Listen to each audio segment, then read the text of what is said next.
I'm having the EPA test your soil for toxic runoff. And when they find it, you'll lose this house and everything you've ever worked for. The words hung in the humid afternoon air, thick and poisonous, a stark contrast to the scent of rich earth and blossoming tomato vines that usually define my little corner of the world. Karen, the president of our homeowners association, stood just on the other side of the invisible line separating her pristine, chemically scorched turf from my chaotic, vibrant, and very much alive garden. Her floral print muumuu was a riot of colors that did nothing to soften the hard, accusatory set of her face. Beside her, a beefy guy in a neon green polo shirt bearing the logo Emerald Lawns shifted his weight, his arms crossed, a silent, thuggish endorsement of her authority. Her clipboard was thrust forward like a weapon, the flimsy sheet of paper attached to it supposedly holding the power to dismantle my life. This was the culmination of weeks of escalating passive aggression, of little notes left on my door about the unnatural height of my sunflowers and the displeasing aesthetic of my compost bin. But this was a declaration of war. She wasn't just attacking my hobby. She was attacking my home, my family's sanctuary, and the very principles I had built my post-military life upon. If you've ever had a run-in with an HOA that thinks it's a sovereign nation, you know exactly the kind of cold fury that was building in my chest. Go ahead and hit that subscribe button because you're going to want to see how this plays out. And drop a comment below telling me where you're watching from. Or better yet, share your own HOA nightmare. You're not alone, and trust me, there is always a way to fight back. Now let me take you back to how it all began, because to understand the victory, you have to understand the battlefield. She thought she was bringing the full weight of the federal government down on me, a lone gardener. What she didn't know, what she couldn't possibly comprehend, was that she had just picked a fight with a man who spent 20 years in the Army Corps of Engineers. I didn't just play in the dirt. I understood it, I respected it, and I knew exactly how to use its secrets to bury an enemy who was foolish enough to underestimate me. She wanted to test the soil, and I was more than happy to let her. She was about to learn a very hard lesson about digging for dirt when you're the one living in a toxic waste dump. My journey to this particular patch of land was a long one, paved with the dust of 3 continents and the discipline of 2 decades in uniform. I'm Alex, and for most of my adult life, my job title was combat engineer. We're the guys they call when things need to be built or blown up, often in places where people are actively trying to stop you from doing either. You learn to be precise.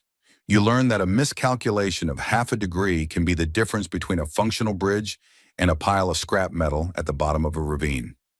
You learn that the composition of the earth beneath your feet is not just dirt, it's a variable, a factor in every equation of survival and success. I'd analyze soil for everything from setting explosive charges to ensuring the stability of a forward operating base. So when I retired, trading my AC use for denim, the impulse to understand, to analyze, and to build remained. I just channeled it into something that grows instead of something that explodes. My wife, Sarah, a high school biology teacher with a saint's patience, called it my decompression project. I called it Operation Heirloom. We had spent 2 years searching for the perfect property, not for the house, but for the land it sat on. We needed a specific combination of factors: a gentle southern slope for maximum sun exposure, good drainage, and most importantly, a loam that hadn't been poisoned by decades of suburban chemical warfare. We found it here, in a sleepy subdivision that backed up onto a nature preserve. The house was fine, a standard 4-bedroom built in the 90s, but the yard was perfect. The previous owner was an elderly woman who had let it go wild, a blank canvas of overgrown weeds and untapped potential. For me, it was paradise. While other men my age were polishing their golf clubs, I was amending my soil with biochar and worm castings, meticulously crafting the perfect ecosystem for my one true passion: growing rare and forgotten varieties of tomatoes, black crim, green zebra, Cherokee purple. They were my soldiers now, and I was their guardian. My daughter, 7-year-old Lily, was my second in command, her little hands carefully planting seedlings and her face a mask of concentration as she learned the difference between a ladybug and a squash beetle. It was our sanctuary, a living testament to patience and natural processes.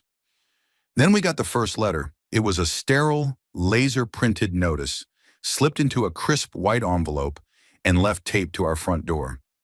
Notice of Violation, CC&R, Section 7, Article 4, Landscape and Aesthetic Maintenance. According to the anonymous Architectural Control Committee, my compost bin, a tidy slatted cedar structure tucked away behind a screen of raspberry bushes, was deemed an unapproved structure and a potential source of noxious odors and vermin. The remedy was simple: remove immediately. The fine for non-compliance was $50 a day. I remember chuckling as I read it to Sarah, dismissing it as the work of some bored, overly zealous busybody. Noxious odors, I said, walking her out to the bin. Smell that. It smells like a forest floor after it rains. It's beautiful. Sarah, ever the diplomat, suggested I just write a nice letter to the board explaining its purpose. So I did. I wrote a polite, detailed letter explaining the science of aerobic decomposition and even including a photo of Lily proudly holding a handful of our finished, nutrient-rich compost, which we called black gold. I thought that would be the end of it. I was wrong. That letter was the first shot in a war I didn't even know I was fighting. It wasn't about a compost bin. It was about control. My garden, with its wild, untamed beauty, its buzzing insect life, and its rejection of the sterile green monoculture that dominated the rest of the neighborhood, was an affront to Karen's vision of suburban perfection. She wasn't just the HOA president, she was an autocrat, and my thriving ecosystem was an act of rebellion she could not tolerate. The compost bin was just the beachhead. Her real target was everything I was building. The next HOA meeting was my formal introduction to the local Politburo. It was held in the clubhouse, a soulless beige room that smelled of stale coffee and industrial-grade air freshener. About 15 residents were scattered amongst the folding chairs, most looking either bored or resigned. At the front, behind a long folding table, sat the board. Karen in the center, flanked by two women who looked like slightly different versions of herself, and a nervous-looking man who avoided making eye contact with anyone. I came prepared. I had my polite letter, a copy of the organic gardening certification I'd completed online, and even a small baggie of my finished compost to demonstrate its clean, earthy nature. I was there to educate, to find common ground. I waited patiently through the droning discussion of replacing the pool furniture and the heated debate over what color to paint the clubhouse mail slot. When new business finally came up, Karen looked directly at me, a thin, predatory smile on her face. "We have a response from the owner at 412 Chestnut Lane regarding a violation notice," she announced, her voice dripping with condescension. "Mr. Miller, would you like to address the board about your garbage pile?" The room went quiet. A few people shifted uncomfortably. I felt a hot flush of anger but pushed it down, channeling my old training. Stay calm, stick to the facts. I walked to the front, placed my documents on the table, and began my presentation. I spoke about soil health, about sustainable practices, about reducing household waste. I explained that my compost wasn't garbage. It was the heart of my garden, a living system that created nutrients instead of consuming them. I held up the baggie. "This is the end result," I said. "It's what allows me to grow food without using a single chemical fertilizer." Karen let me finish. She didn't look at my documents. She didn't look at the compost. She just stared at me, her smile widening. "That's all very quaint, Mr. Miller," she said, drawing out the word as if it were an insult. "But this is Oak Meadow Estates, not a farm. We have standards." She then launched into a tirade, a masterclass in twisting logic and stoking fear. She called my garden a fire hazard because of the wood mulch. She claimed my native pollinator plants would attract swarms of killer bees. She painted a picture of my compost bin, breeding rats the size of house cats that would soon invade everyone's homes. It was absurd, a work of pure fiction, but she delivered it with the unshakable conviction of a zealot. "These rules," she said, slapping her hand on a thick binder of CC and RS, "are not suggestions. They are here to protect our property values. Your little science experiment is a threat to everyone's investment." She then turned to the board. "I move to deny the appeal, enforce the daily fines retroactively, and issue a new violation for unapproved landscaping. Her cronies nodded in unison. The nervous man, Mr. Henderson, mumbled, "Aye." It was a public flogging. I looked around the room, hoping for an ally, a voice of reason. I saw nothing but averted gazes and a few sympathetic, but ultimately cowed faces. They were afraid of her. In that moment, I realized the truth. Reason was a foreign language in this room. My certifications were meaningless. The science was irrelevant. This was a raw power play, and I had been naive to think otherwise. I gathered my papers, my bag of black gold, feeling ridiculously small and foolish in my hand. As I walked out, Karen's voice followed me. "And we'll be watching, Mr. Miller? Every little weed." The humiliation was a physical thing, a bitter taste in my mouth. But as the clubhouse door swung shut behind me, the humiliation began to cool and harden into something else entirely. Resolve. She had drawn the line in the sand. Fine. I was a combat engineer. I knew a thing or two about fortifications and counteroffensives. The war was on. I came home that night and laid it all out for Sarah. The public shaming, the blatant disregard for facts, the tangible fear in the room. I expected her to be upset, to suggest we give in, maybe move the compost bin to a friend's house. But Sarah, my quiet, thoughtful biology teacher, had a spine of steel. She listened intently, her eyes narrowing as I recounted Karen's speech. When I finished, she didn't offer platitudes. She went to the bookshelf and pulled down a thick, heavy book, her old college textbook on contract law. "If they're going to use the CC&Rs as a weapon," she said, dropping the book on the kitchen table with a solid thud, "then you need to know the weapon better than they do." That was the moment my mindset shifted from defense to offense. The next morning, I was up before the sun, not in my garden, but at my desk. Operation Counter Karen was officially underway. The first phase was reconnaissance and documentation.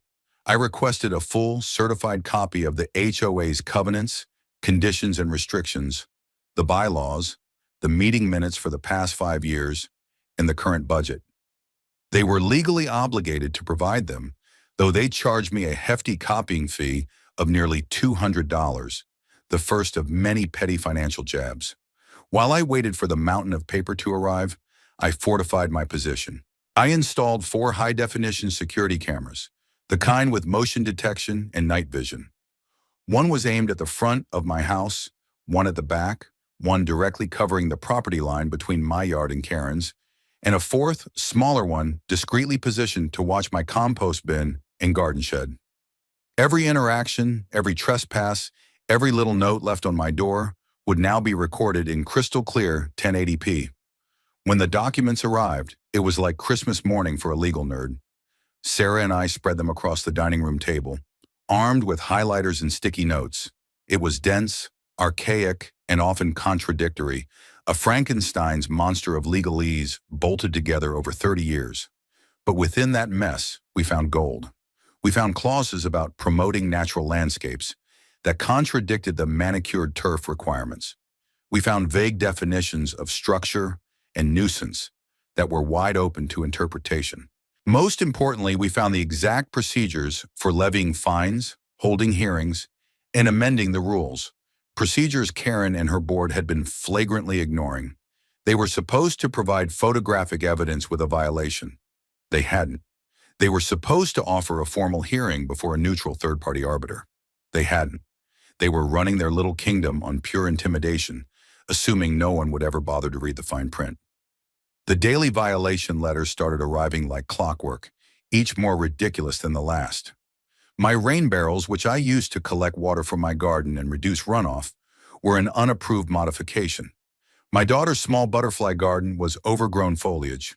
They even cited me for the commercial nature of my garden after Karen saw me give a box of tomatoes to my neighbor Marcus, a fellow veteran a few doors down.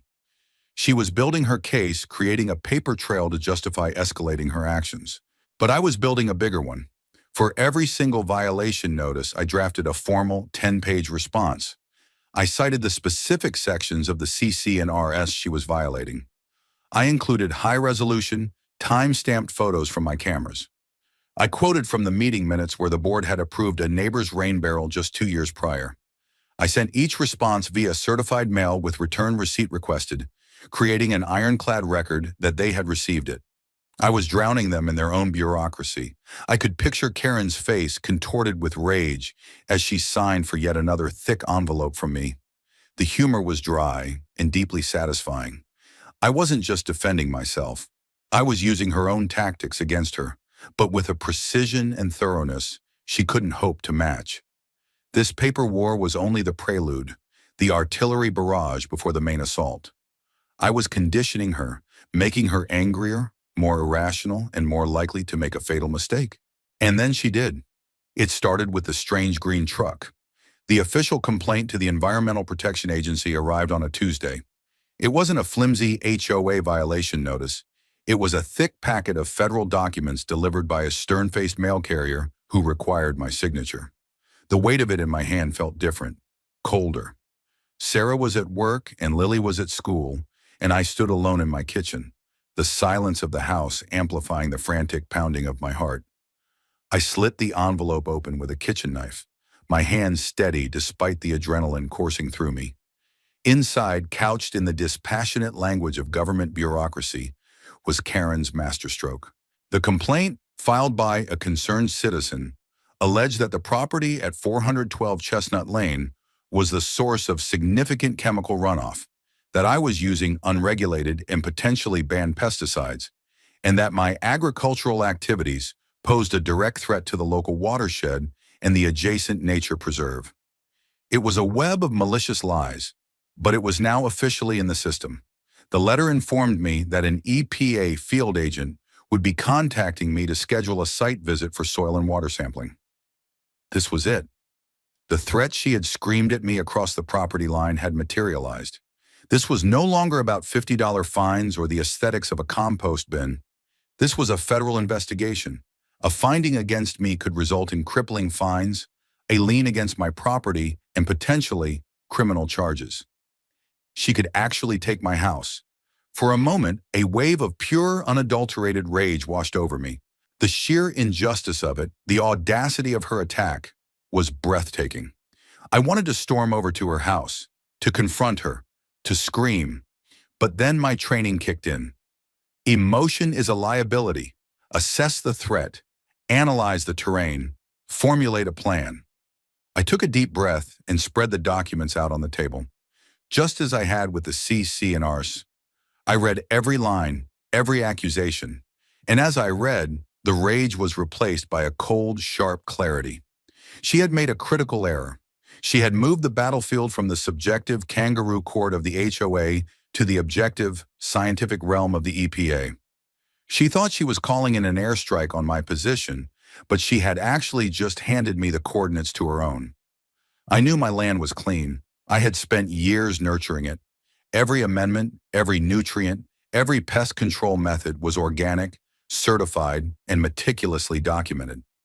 My records were as detailed as any mission log I had ever kept. Karen, on the other hand, had a lawn that was a chemical war zone. That unnaturally vibrant, weed-free green was the product of constant, intensive chemical application by Emerald Lawns, the same company whose employee had stood beside her like a hired goon. I'd seen their trucks every few weeks, the technicians in hazmat-like gear spraying a fine mist that would drift on the breeze, leaving a sharp, acrid smell that always sent me indoors. My first call was not to a lawyer, but to an old friend from my unit, Dave.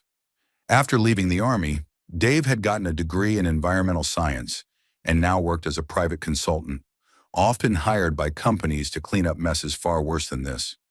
I explained the situation, reading him the text of the complaint. He whistled. "She went straight for the jugular, man. The EPA doesn't mess around." "I know," I said, "but my land is clean, Dave. Cleaner than clean." "I believe you," he said, "but belief doesn't win these things. Data does. She's counting on them finding something, anything, and using it to bury you. We have to make sure the data tells the whole story, not just her version of it." Dave's advice was simple and brilliant. When the agent comes, be the most cooperative, professional person they've ever met. Give them everything. but you also need to control the scope of the sampling. This isn't just about your soil, it's about the entire local environment. You need to make them see that. My second call was to a pro bono legal clinic for veterans. I was connected with a sharp young lawyer named Anna, who specialized in property disputes. She was outraged by my story. "This is classic harassment," she said. "But the EPA complaint is a serious escalation. We need to handle this perfectly." Together, the three of us, the engineer, the scientist, and the lawyer, formed a command team. We spent the next week preparing. Dave helped me assemble a binder that would make a drill sergeant weep with joy.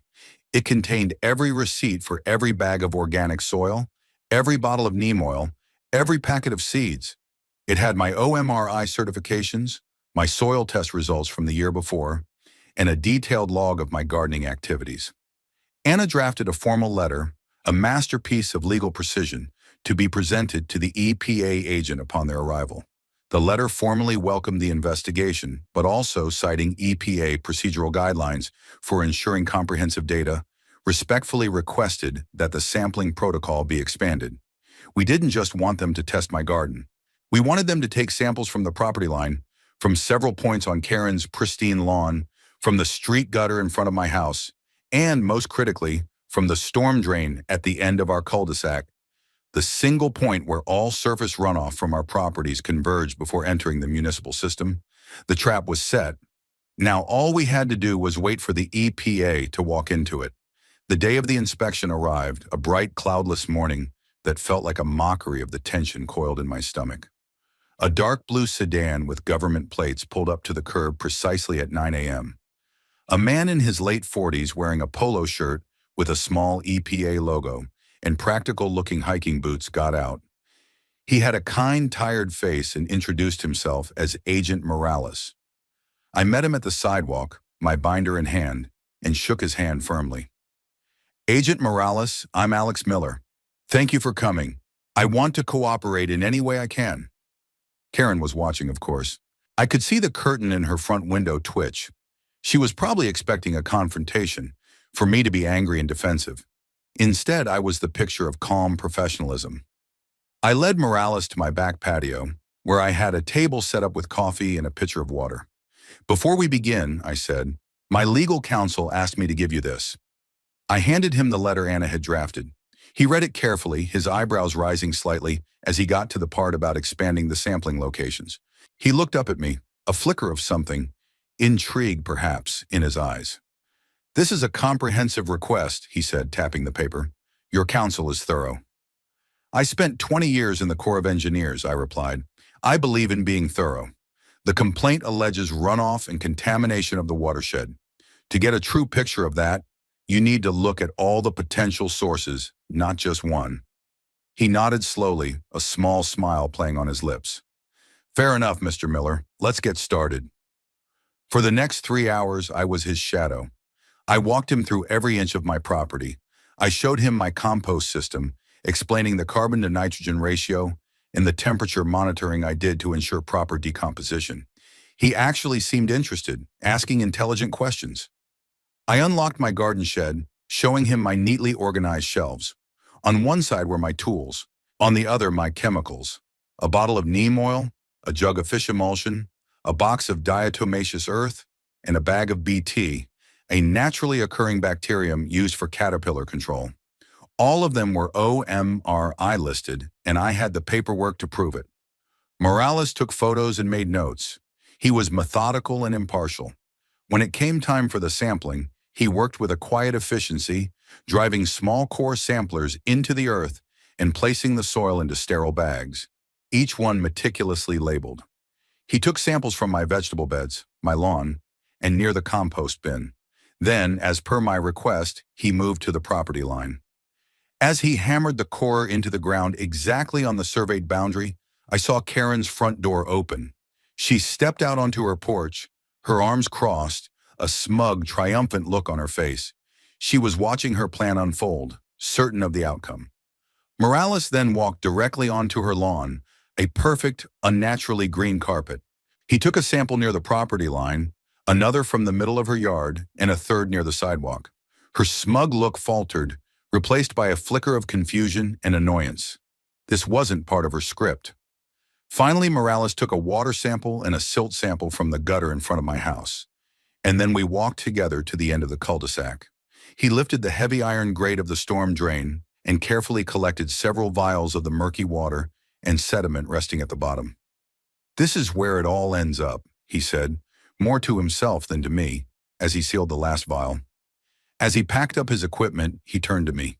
"The lab is backed up, so it could be 4 to 6 weeks for the results. We'll be in touch." He shook my hand again, a little more warmly this time. "You run a clean operation here, Mr. Miller." Very impressive. As his car pulled away, I glanced back at Karen's house. She was gone, the front door shut. The curtain was still. For the first time, I allowed myself a small, grim smile. The evidence had been collected. The truth was now sealed in a series of sterile bags and vials, on its way to a laboratory. The waiting was going to be the hardest part, but I had a feeling it would be worth it. Karen wanted a scientific investigation. She was about to get one. The 6 weeks that followed were a masterclass in psychological warfare.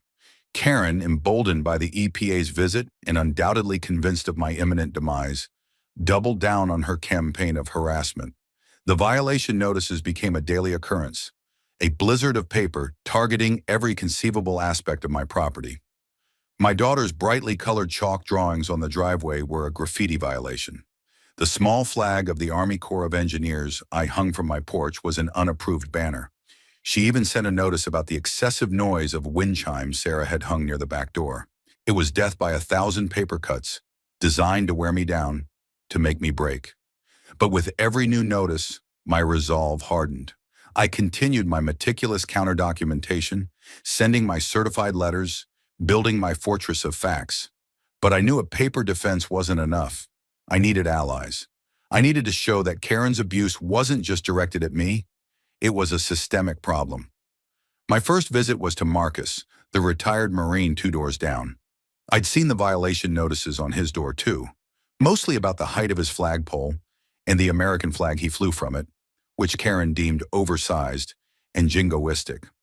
I found him in his garage, polishing a vintage motorcycle. He was a big man, with a shaved head and intricate tattoos covering his arms. I told him everything: the garden, the harassment, the EPA complaint. He listened without interrupting, his expression growing grimmer with each detail. When I finished, he just shook his head. "That woman is a tyrant," he said, his voice a low rumble. "She's been after me for 2 years about this flagpole. Told me it was aesthetically disruptive. I told her she could come and take it down herself if she had the guts. Never heard back on that one." He told me about others. The Rodriguez family, who were being fined because their son's basketball hoop was visible from the street. Mrs. Gable, an elderly widow, who was repeatedly cited for her bird feeders, which Karen claimed were attracting pests. It was a clear pattern. Anyone who didn't conform to her narrow, sterile vision of suburbia became a target. Armed with this knowledge, I started to build a coalition. It was slow work. People were scared. Karen had ruled the HOA for 6 years, and her power was absolute. Speaking out meant risking her wrath, the endless fines, the public shaming. So I started small. I hosted a barbecue, inviting Marcus, the Rodriguez family, and a few other neighbors I suspected were also on Karen's list. I didn't mention the HOA at first. We just talked, ate burgers, and let the kids play. It was a normal neighborhood gathering, something that had been sadly absent in our community. As the evening wore on, the conversations naturally drifted toward the one thing we all had in common: our problems with the HOA. Sitting there on my back patio, with the illegal wind chimes tinkling softly and the scent of my unapproved tomato plants in the air, a sense of community began to form. People shared their stories, their frustrations, their feelings of helplessness. The Rodriguez family showed me photos of the fines they'd received, totaling over $1,000 for a basketball hoop. Mrs. Gable, a sweet woman in her 70s, teared up as she described how Karen had threatened to call animal control to remove her nuisance bird feeders. Seeing that they weren't alone, that their struggles were shared, was a powerful catalyst. The fear began to recede, replaced by a collective anger. By the end of the night, we had formed an unofficial, concerned citizens group. We started a private group chat, a secure channel where we could share information and coordinate. We pooled our resources, creating a shared digital folder where everyone uploaded their violation notices, their correspondence with the board, and any photographic evidence they had. The folder became a damning indictment of Karen's reign, a digital mountain of evidence showcasing her pattern of targeted harassment, selective enforcement, and abuse of power. We also uncovered something more sinister. Marcus, who had a friend in municipal contracting, did some digging into Emerald Lawns.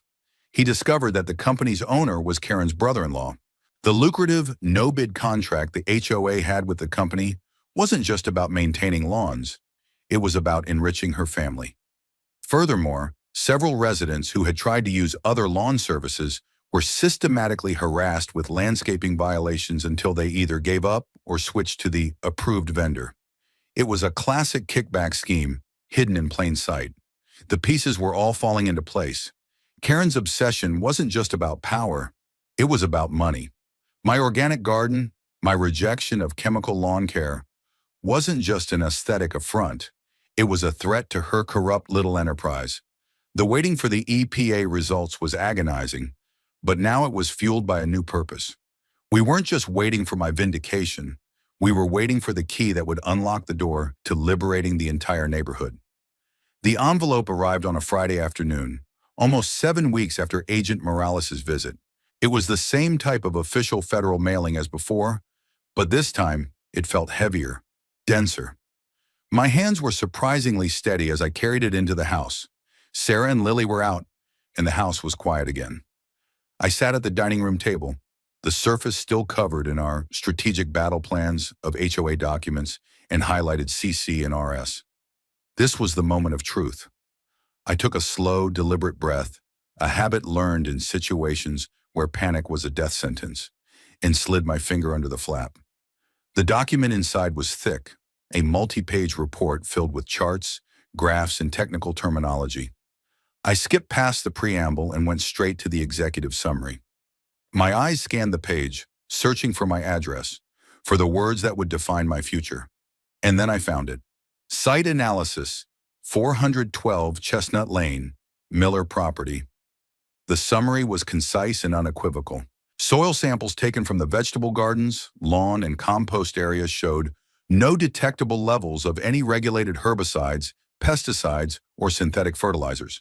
In fact, the report noted the exceptionally high levels of organic matter and beneficial microbial activity, calling the soil a model of sustainable residential land management. A wave of relief so profound it almost buckled my chair washed over me. I wasn't just in the clear, I was vindicated and lauded in a federal document. I let out a breath I didn't realize I'd been holding for 7 weeks, but that was only the first page. I turned to the next section, my heart rate beginning to pick up again. Site analysis, 410 Chestnut Lane, adjacent property. Karen's address. The tone of the report shifted dramatically. The dry, scientific language suddenly felt like a prosecutor's closing argument.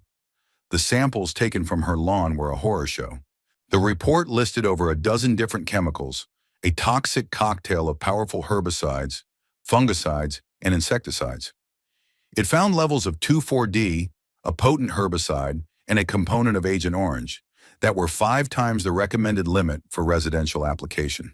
It found diazinon and chlorpyrifos, 2 organophosphate insecticides whose use had been severely restricted by the EPA for years due to their known neurotoxicity and danger to wildlife. The report didn't just list the chemicals, it highlighted them, noting that several were being used in a manner inconsistent with their labeling and federal regulations. But the final nail in the coffin was the last section of the report.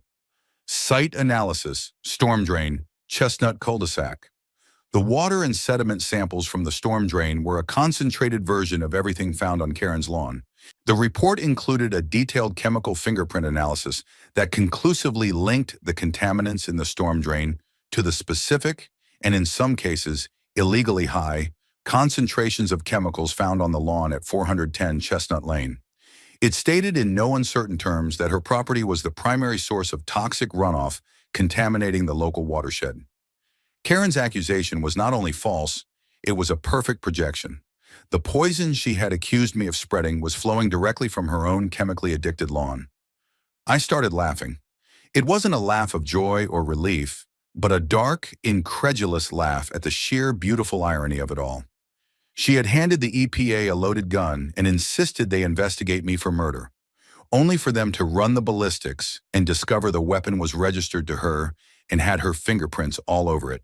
I immediately scanned the entire report and sent it to the secure group chat with a single message. Phase 2 begins now. The trap was sprung. The evidence was irrefutable. Now it was time to bring the hammer down. The days that followed were a whirlwind of focused activity. My command team, myself, my lawyer Anna, and my environmental consultant friend Dave huddled for a strategy session via video conference. The EPA report was the nuclear option we had been waiting for, and we had to deploy it with maximum impact. Dave analyzed the chemical findings, translating the scientific jargon into a terrifyingly clear summary of the health and environmental risks. The levels of diazinon, he explained, were high enough to be lethal to birds, pets, and aquatic life. The 2,4-D runoff posed a significant risk to the adjacent nature preserve's plant life. Anna, meanwhile, was drafting the legal equivalent of a precision-guided missile. It wasn't just a letter, it was a formal notice of pending legal action. It wasn't addressed just to Karen, but to every single member of the HOA board individually, as well as to the HOA's registered corporate entity. This was a critical distinction. By naming them all, we were making them all personally liable. We were breaking Karen's shield of loyal cronies and forcing them to consider their own legal and financial jeopardy. The notice was a masterpiece of legal aggression. It began by formally demanding the immediate and permanent cessation of all harassment and the expungement of every fine levied against me and the other members of our coalition.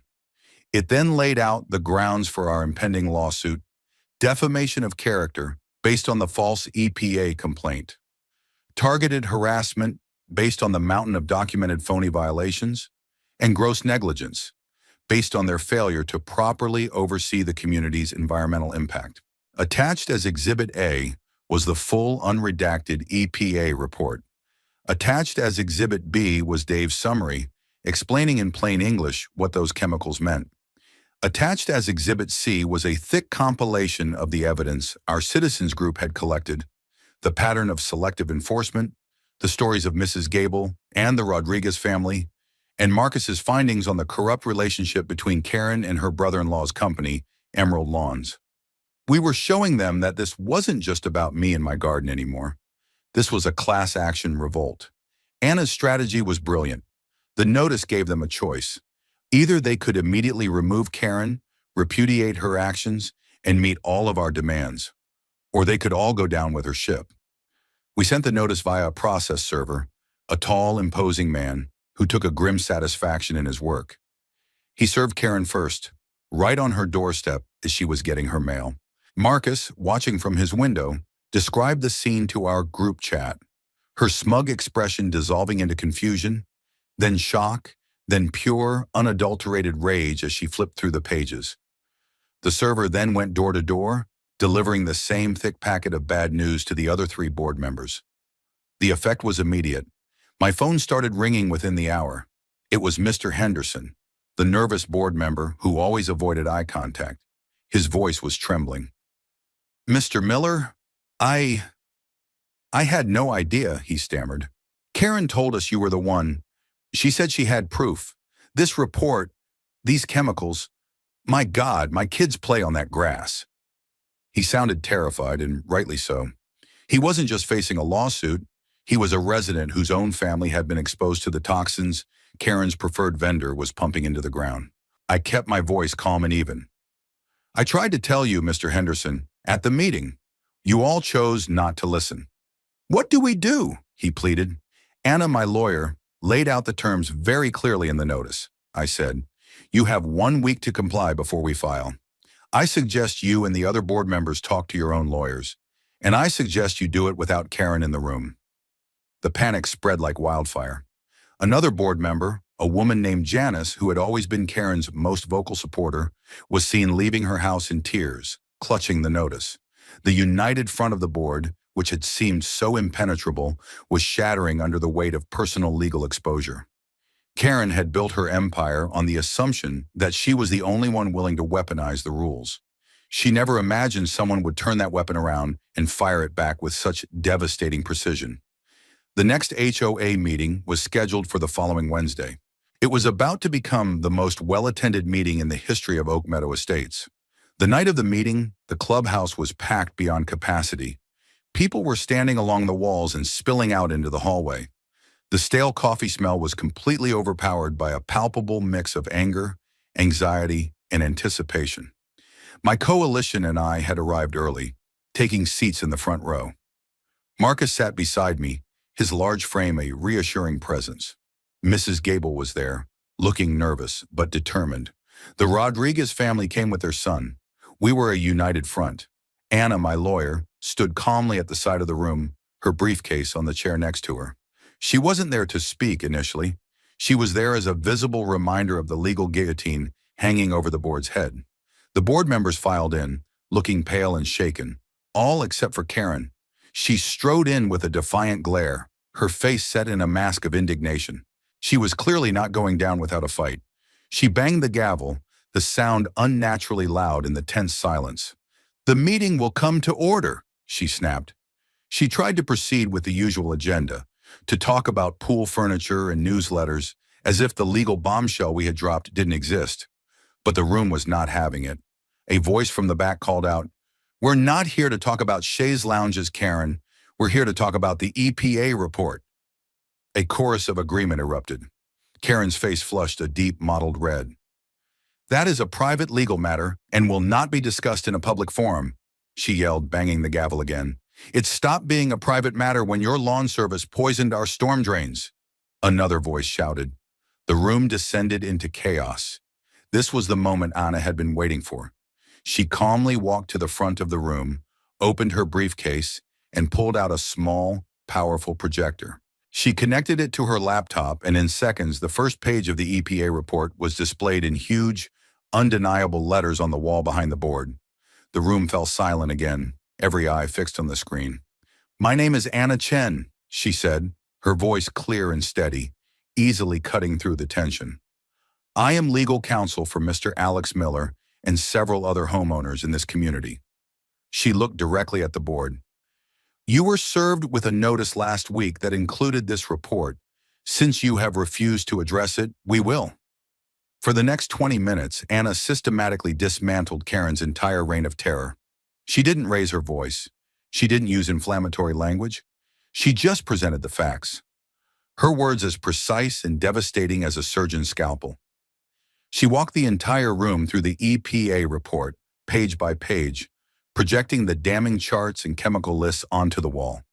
She explained what 2,4-D was. She explained the dangers of the banned insecticides found on Karen's lawn.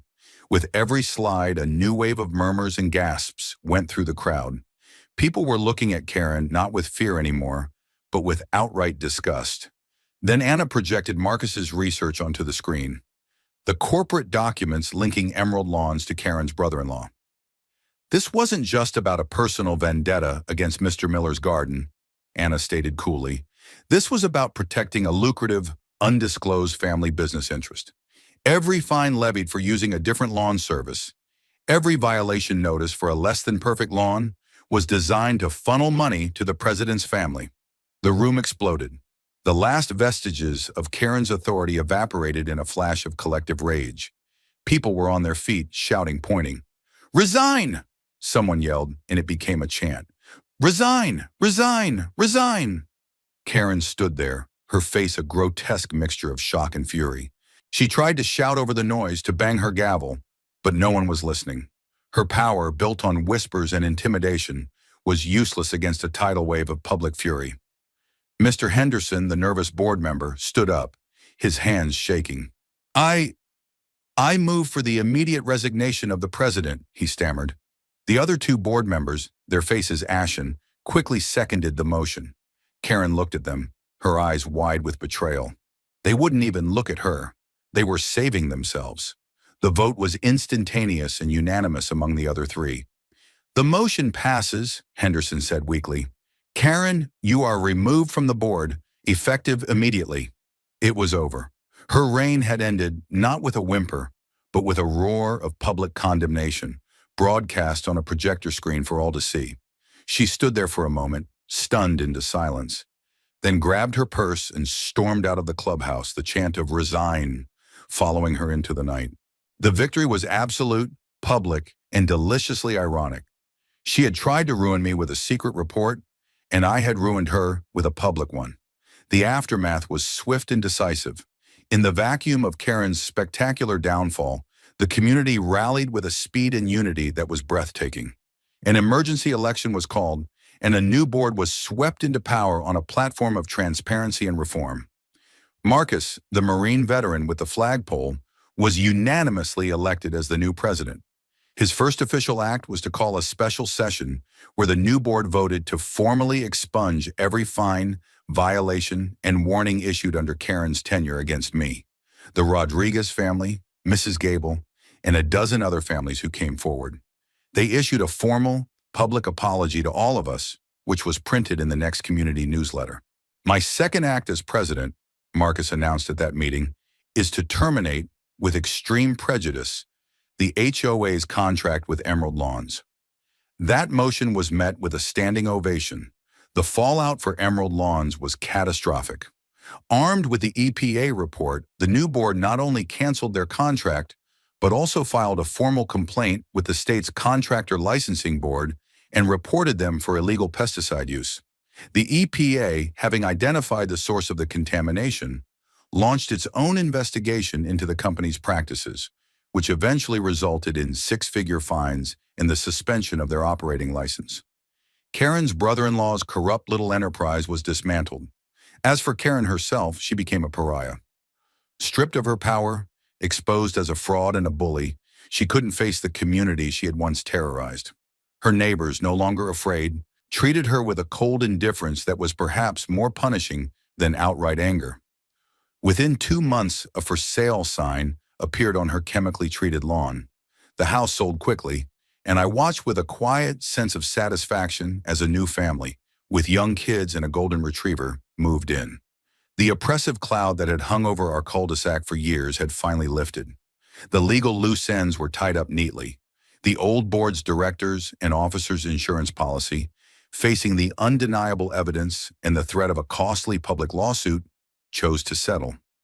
Anna negotiated a settlement that covered all of my legal fees, the copying fees I had been forced to pay, and a modest sum for damages, which I quietly donated to a local nonprofit that builds community gardens in underserved neighborhoods. The other families in our coalition received similar settlements for the bogus fines they had paid. It wasn't about the money.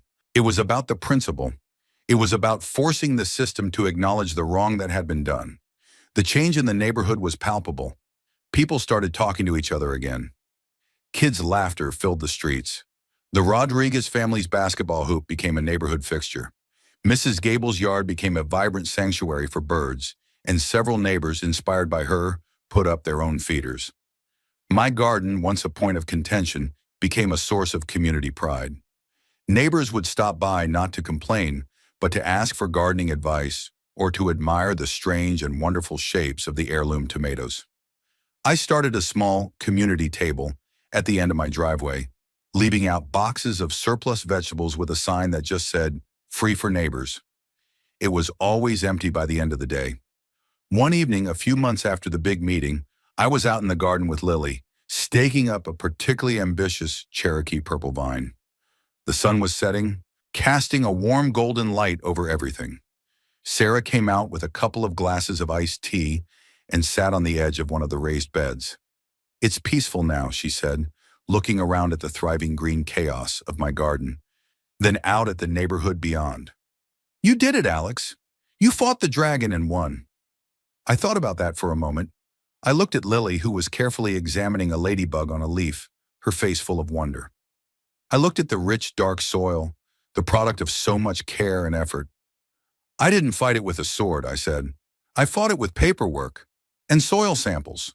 We both laughed. It was the truth. The victory wasn't won in a shouting match or a moment of dramatic confrontation. It was won in the quiet, methodical hours spent at my desk, highlighting bylaws. It was won by the discipline to document everything, to control my anger and channel it into strategy. It was won by trusting in the truth and having the patience to let it be revealed. Karen's mistake was thinking the world operated on her terms, on bluster and intimidation, but the world, like my garden, operates on a deeper set of rules. The truth, like a healthy root system, will eventually find its way through any obstacle. My name is Alex Miller and I'm a gardener. And I learned that sometimes the most powerful thing you can do is simply tend your own soil, trust in your process, and let your enemies bury themselves.